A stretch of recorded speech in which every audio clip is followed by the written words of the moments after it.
क्या हुआ जब जगन्नाथपुरी यात्रा के दौरान एक दिव्य साधु को बस से उतारा गया और फिर समस्त यात्रियों के साथ उस स्थान पर जो चमत्कार हुआ उसे देखकर आपके भी रोंगटे खड़े हो जाएंगे। इतिहास में वह दिन हमेशा हमेशा के लिए अमर हो गया और उस स्थान को आज भी पूजनीय माना जाता है जहां पर जगन्नाथ यात्रा के दौरान उन साधु महाराज को उतारा गया था। लेकिन इस पूरी घटना के पीछे कौन सा बड़ा चमत्कार छुपा हुआ है, वह आज की वीडियो में हम आपको बताएंगे। और सनातन धर्म में साधु संतों के पास कितनी शक्ति होती है, इसका पता आज की इस वीडियो से पता चलेगा, जिससे सभी कट्टरपंथियों को भी यह समझ आ जाएगा कि सनातन ही सत्य है। आगे बढ़ने से पहले भगवान जगन्नाथ के सच्चे भक्त इस वीडियो को लाइक करके कमेंट बॉक्स में जय जगन्नाथ जरूर लिखिएगा।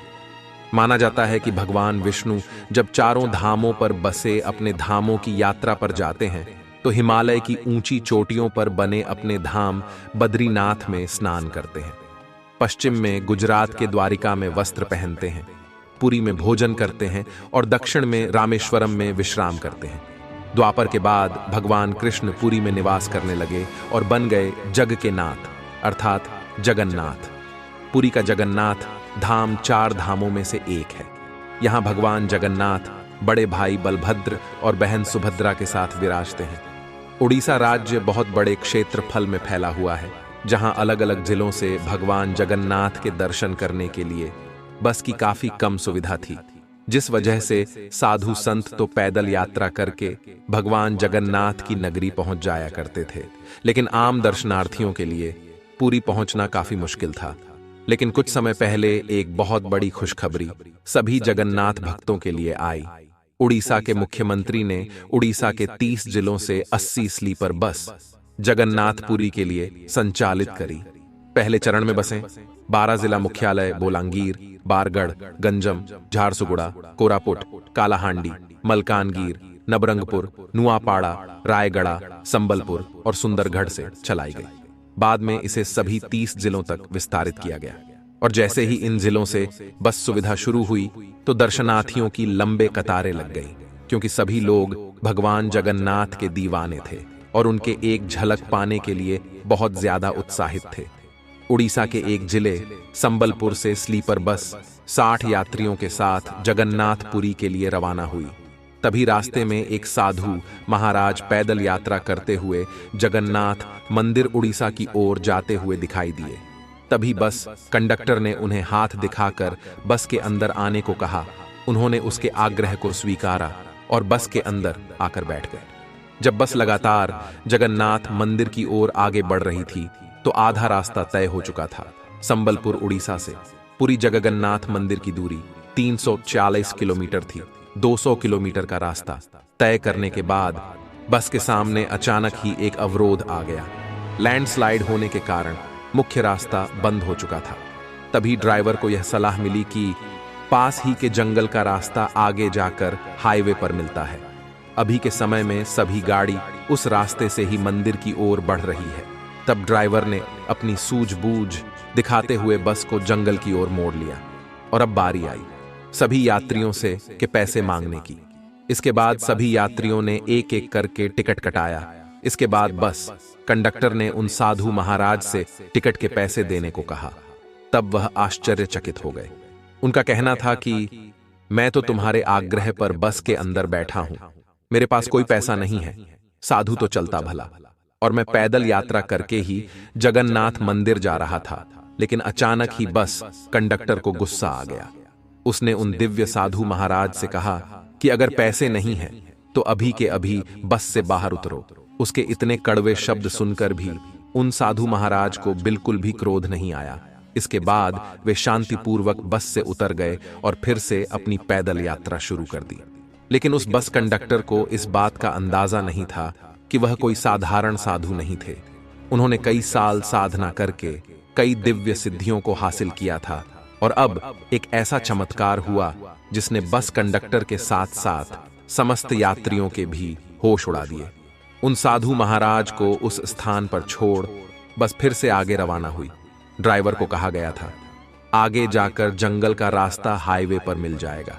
लेकिन जंगल का काफी सफर तय करने के बाद भी वे लोग घूमकर उसी स्थान पर आ गए जहां उन्होंने उन साधु महाराज को नीचे उतारा था, जहां उन्हें फिर से पैदल यात्रा करते हुए उन्हें साधु महाराज के दर्शन हो गए।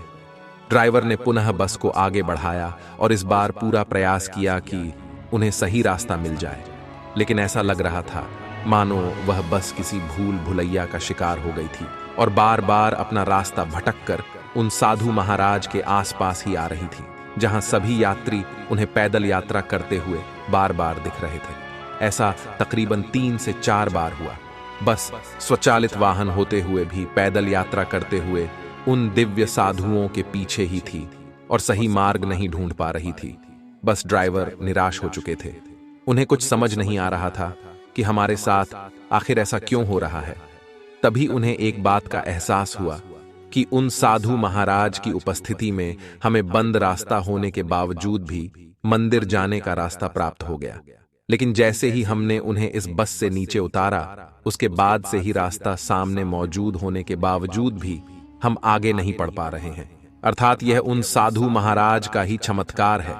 तब बस ड्राइवर ने कंडक्टर को आदेश देते हुए कहा, तुरंत ही पैदल यात्रा कर रहे हैं, उन साधु महाराज को ढूंढो और उनके पैरों में गिरकर माफी मांगो, और जब वह तुम्हें माफ कर दे तो सम्मान पूर्वक उन्हें पुनः बस के अंदर बिठाओ।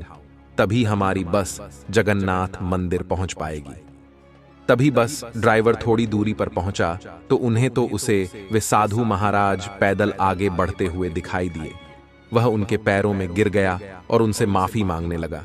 लेकिन वह साधु महाराज काफी शांत और चमत्कारिक थे।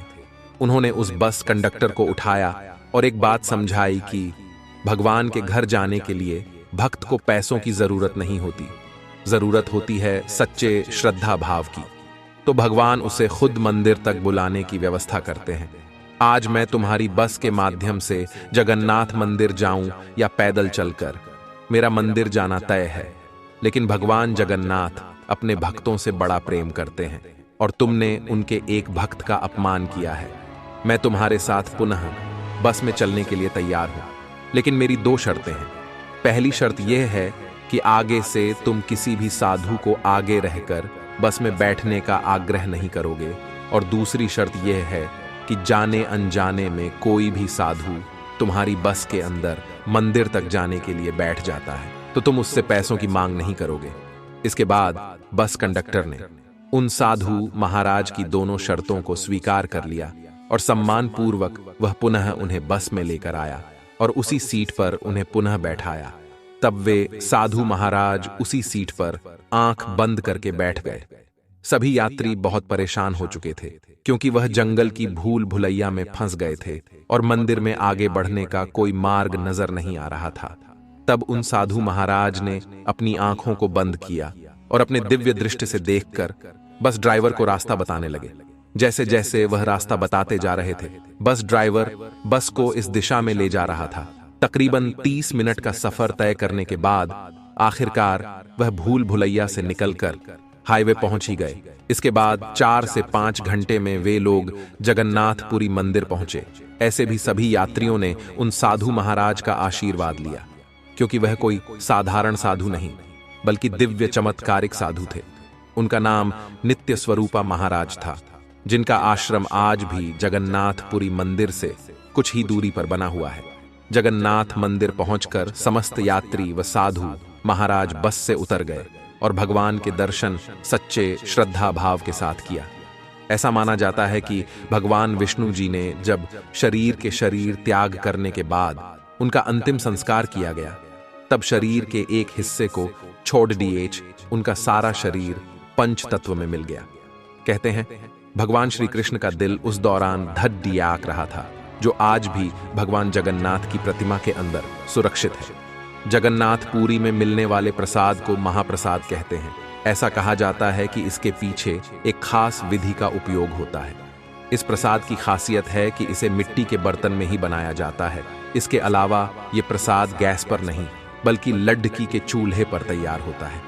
जब प्रसाद बनता है तो एक के ऊपर एक बर्तन रख दिए जाते हैं। माना जाता है कि जगन्नाथ पुरी मंदिर की सुरक्षा गरुड़ पक्षी करता है। इस पक्षी को पक्षियों का राजा कहते हैं। यही कारण है कि अन्य पक्षी मंदिर के ऊपर से जाने से डरते हैं। दिलचस्प बात तो ये है, जगन्नाथ मंदिर पुरी के ऊपर एक 8 धातु चक्र है, जिसे नीले चक्र के रूप में जाना जाता है। मान्यता है कि ये चक्र मंदिर के ऊपर से उड़ने वाले जहाजों में कई रुकावटें पैदा कर सकता है, इसलिए विमान भी मंदिर के ऊपर से नहीं उड़ते। आशा करते आज की इस वीडियो से आपने बहुत कुछ सीखा होगा, और अगर आपको भी घटना पसंद आई हो तो वीडियो को लाइक करके कमेंट बॉक्स में जय जगन्नाथ जरूर लिखें।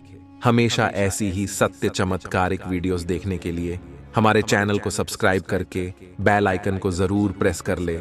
अभी के लिए आप सभी को हर हर महादेव।